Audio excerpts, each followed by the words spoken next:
So hi friend, welcome back to the my page. আবারও চলে আসলাম তোমাদের মাঝে। আমি পিঙ্কি, আমার চ্যানেলের নাম হচ্ছে পিঙ্কি 5763। তো চলো, আজকে একটা নতুন ধামাকাদার ভিডিও নিয়ে চলে এসেছি। হ্যাঁ, আজকের রেসিপি তোমরা তো টাইটেল আর থাম্বনেল দেখে বুঝতেই পেরে গেছো। আজকে হচ্ছে দই কাতলা করব, তো সেটাই তোমাদের মাঝে তুলে ধরলাম।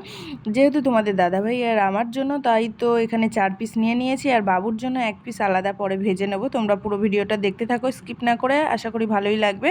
তো চলো, এখানে আমি মশলা করে নিয়েছি, আর এখানে বাকি যে মানে মাছগুলো ছিল সেগুলো আমি ভালো করে ধুয়ে ফ্রিজে রেখে দেবো একটা কন্টেনারে করে, কারণ একদিনে তো অত মাছ লাগবে না। যেহেতু আমরা ঘরে বাইরে 2 জন, মানে ছেলেকে নিয়ে 3 জন, ওর জন্য একটা মাছ নিয়ে নিয়েছি। তোমরা পুরো ভিডিওটা দেখতে থাকলে বুঝতেই পারবে। তো ওকে ওই মাছটা ভেজে দেবো আর কি। ও ভাজা মাছ খেতে বেশি ভালোবাসে। তোমাদের কার কার বাচ্চা ভাজা মাছ খেতে ভালোবাসে অবশ্যই কমেন্টে জানিও। হ্যাঁ, যদি অন্য কোনো মাছ হতো, শিং মাছ বা ও তো শিং মাছই খায়, অন্য মাছ খায় না। আর এইসব মানে রুই কাতলা খেলে ওকে একটু ভাজা করেই দিই আর কি। তো চলো, ও কাটা বলে দিই না আর কি, ভয় লাগে যদি গলায় ফুটে যায়। তো এখানে দেখো, আমি বাকি মাছগুলো একটা কন্টেনারে করে ফ্রিজের মধ্যে ভালো করে আটকে রেখে দিলাম, কারণ হচ্ছে না হলে ফ্রিজটাও মাছ মাছ একটা গন্ধ হয়ে যাবে। তো তার জন্য একদম ডিপ ফ্রিজে রেখে দিলাম, তাতে মাছটা বেশ ভালোই থাকবে। আর এইদিকে কিন্তু আমার মাছ ভাজাটা প্রায় হয়েই গেছে। আর এইদিকে দেখেছো 5 পিস মাছ হয়ে গেল। একটা ছেলের ছিল, কারণ ওর জন্য পেটি নিয়েছিলাম, কারণ পেটিতে কাটা কম থাকে, আর পেটি না আমারও খুব প্রিয়। আর যেহেতু দই কাতলা করবো, সেজন্য আমার এই ঘাড়ার পিসগুলো নিয়েছি, ওগুলোও আমার বেশ ভালো লাগে খেতে, মানে দই কাতলা করলে বা মাছের কালিয়া করলে। তো যাই হোক, এখানে আমি ফোড়নে দিয়ে দিলাম গোটা গরম মশলা, তেজপাতা আর হচ্ছে গোটা জিরে, তারপর দিয়ে দিলাম কুচি কুচি করা পেঁয়াজগুলো। তারপর ওগুলোকে ভালো করে নেড়ে নেড়ে নেড়ে নেড়ে নেড়ে নিলাম। তারপরে ওগুলোর মধ্যে দিয়ে দেবো, আর আমি যে মশলাটা পেস্ট করেছিলাম না, মশলাটার মধ্যে দিয়েছিলাম কাজু বাদাম, তারপর হচ্ছে তোমার পোস্ত দিয়ে না আমি পেস্টটা বানিয়েছিলাম। এটার মধ্যে কাজু বাদাম পোস্ত সমস্ত কিছু রকমের বাটা দেওয়া, মানে পেস্ট একবারে করে নিয়েছি, তো সেই পেস্টটা দিয়ে দিলাম।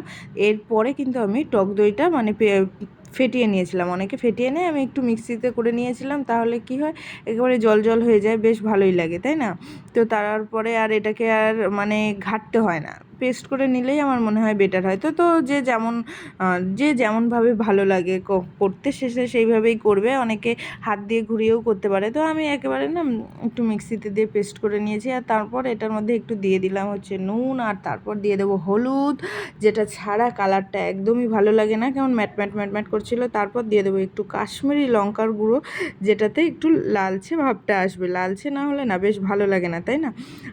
মানে একদমই লাল লাল না, আমার মোটামুটি, মানে তরকারিটা মানে বলে না, দেখতে ভালো লাগলে সব কিছু খেতেও ভালো লাগে। যেটা দেখতে ভালো না লাগে সেটা খেতেও ভালো লাগে না, তাই না? খেতে যতই ভালো হোক, দেখতে ভালো হতে হবে, এমন একটা বিষয়। তো যাই হোক, এটা তো আমার মনোভাবনা। তারপর মশলাটা ভালো করে কষিয়ে নিয়েছি। যখন তেল ছেড়ে দিয়েছে, দিয়ে দিলাম এটার মধ্যে একটু জল। বেশি পরিমাণে জল দিইনি, অল্প পরিমাণে জল দিয়েছি, মাছটা যাতে ডুবো ডুবো হয়ে, মানে যতটা মাছটার ভিতরে ওই মশলাগুলো মানে আর কি ঢোকে, তা সেরকম পরিমাণ মতো দিয়ে দিয়েছি। তো তারপর বাবুর মাছটা তো তুলেই রাখলাম। আর তোমরা কে কে আমার মতো এইরকম রান্না করো অবশ্যই কমেন্টে জানিও। আর আমার রান্নাটা কেমন লাগলো সেটাও একবার কমেন্টে জানিয়ে দিও কিন্তু। তো চলো, টাটা বাই বাই, দেখা হচ্ছে নেক্সট ব্লগে খুব তাড়াতাড়ি।